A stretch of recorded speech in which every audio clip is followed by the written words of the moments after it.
La fonction logarithme népérien, variation et limite. Ce cours sur le logarithme népérien comportera 3 parties. Tout d'abord, nous étudierons les variations de la fonction logarithme népérien. Puis nous indiquerons les propriétés des limites de la fonction logarithme népérien. Et enfin, nous énoncerons un complément concernant la dérivation de la fonction logarithme népérien. Dans un premier temps, intéressons-nous à l'étude des variations et à la représentation graphique de la fonction logarithme népérien.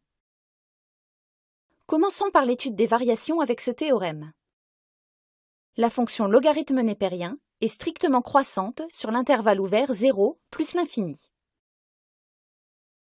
Pour démontrer ce théorème, prenons x, un réel strictement positif. On sait que la dérivée du logarithme de x est égale à 1 sur x. Donc, la dérivée du logarithme de x est strictement positive. Et le théorème est ainsi démontré. Passons à présent à la représentation graphique de la fonction logarithme népérien. Elle est rendue possible par cette propriété.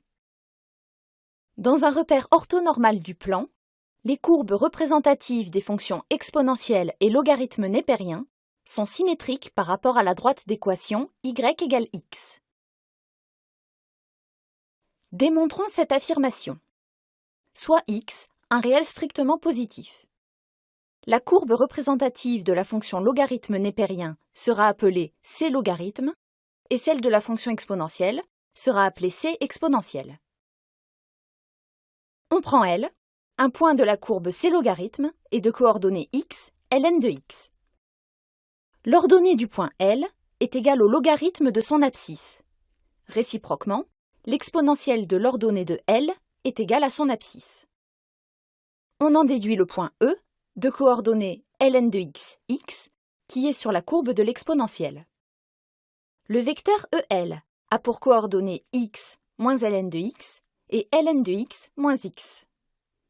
D'autre part, le vecteur U de coordonnées 1, 1 est un vecteur directeur de la droite D d'équation y égale x. Ces deux vecteurs, EL et U, sont orthogonaux, puisque leur produit scalaire est nul. De plus, le milieu M du segment EL a pour coordonnées x plus ln de x sur 2 et ln de x plus x sur 2. M est donc un point de la droite D d'équation y égale x.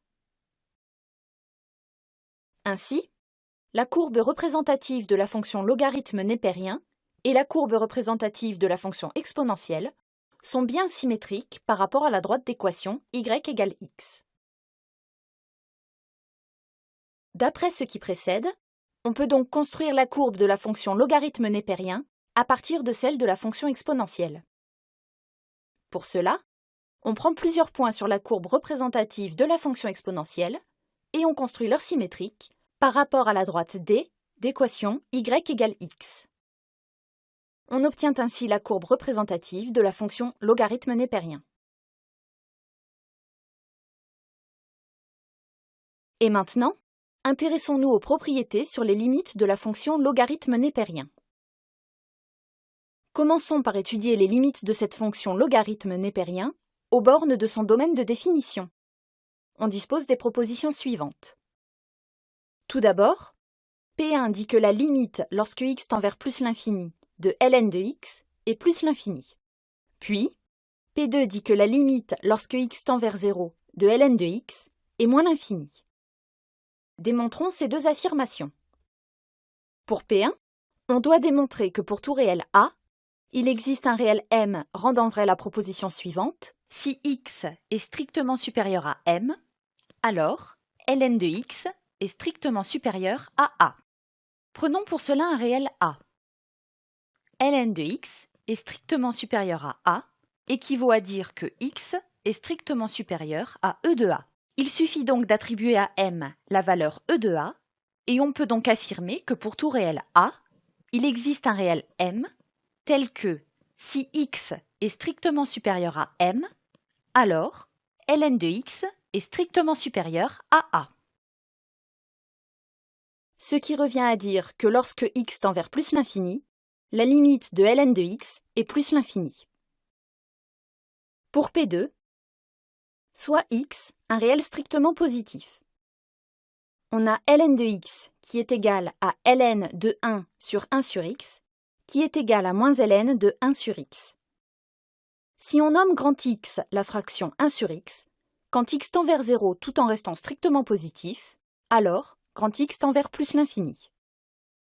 Donc, en utilisant la propriété P1, la limite lorsque grand X tend vers plus l'infini de ln de grand X est plus l'infini. Puisque x est l'inverse de grand X, on trouve, quand x tend vers 0, que la limite de ln de x est moins l'infini, ce que dit P2.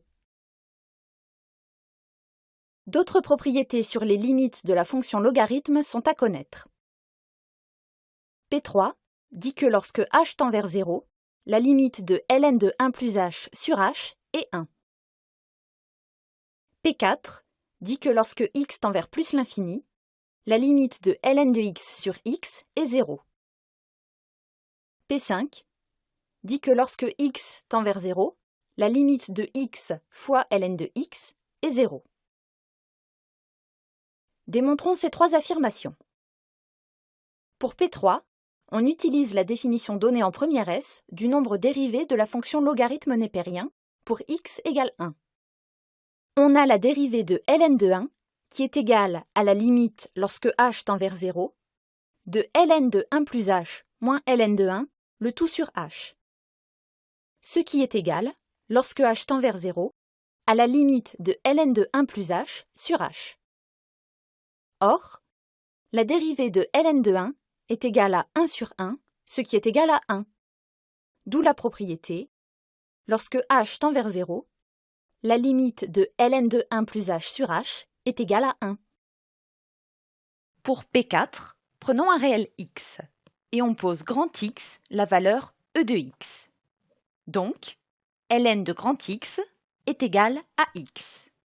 On peut ainsi écrire que ln de grand X sur grand X est égal à x sur e de x, ce qui est égal à 1 sur e de x sur x.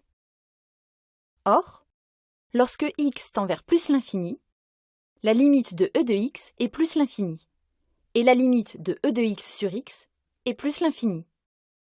Donc, lorsque x tend vers plus l'infini, la limite de 1 sur e de x sur x est 0. D'où la propriété, lorsque x tend vers plus l'infini, la limite de ln de x sur x est égale à 0. Pour P5, prenons x un réel strictement positif.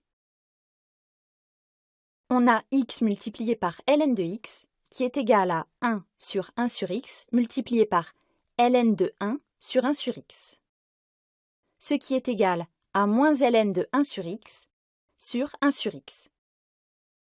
Si on pose grand X égale 1 sur x, alors, quand x tend vers 0 avec x strictement positif, on a grand X qui tend vers plus l'infini. Il suffit alors d'appliquer la propriété P2 pour retrouver que, lorsque x tend vers 0, la limite de x fois ln de x est égale à 0. Terminons ce cours par un complément sur la dérivation de la fonction logarithme népérien. Soit u, une fonction dérivable et strictement positive sur un intervalle i. La fonction qui a x associe ln de u de x est dérivable sur i. Et pour tout réel x de i, on dispose de l'égalité suivante. La dérivée de ln de u de x est égale à la dérivée de u de x sur u de x. Cette propriété sera admise à notre niveau, mais nous pouvons l'illustrer d'un exemple. Considérons la fonction f, qui est définie pour tout réel x, par f de x est égal à ln de 1 plus x au carré. Pour tout réel x, on pose u de x, qui est égal à 1 plus x au carré. U est dérivable et strictement positive sur R, donc f est aussi dérivable sur R pour tout réel x. On peut donc déterminer que la fonction dérivée de f de x est égale à la dérivée de 1 plus x au carré sur 1 plus x au carré, ce qui est égal à 2x sur 1 plus x au carré.